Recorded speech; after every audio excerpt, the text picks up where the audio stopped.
flip key alarm installed at Mitsubishi Mirage G4 2023 model. Ayan, lock.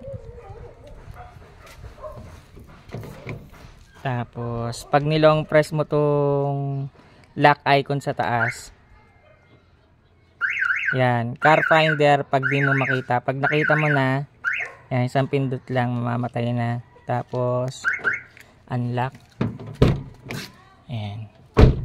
Tapos tong trunk icon naman, pag pinindot mo ng isang beses, ayan, maglalak siya ng walang tunog pag ayaw nyo ng maingay. Tapos pag nag-unlock kayo, ayan, wala ring tunog. Tapos ayan, nilagyan din natin ng trunk release.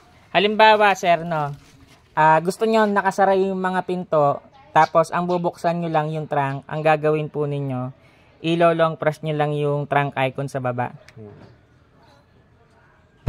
Ayan. Tapos yan yung mga pinto, yan, nakalock pa rin po yan. Tapos halimbawa naman, no sir, may mga kasama kayong sasakay, tapos bubuksan nyo rin yung trunk. Instead na pipindutin nyo pa yung unlock, tapos magta-trunk pa kayo, ang gagawin nyo lang, ilo-long press nyo lang yung unlock.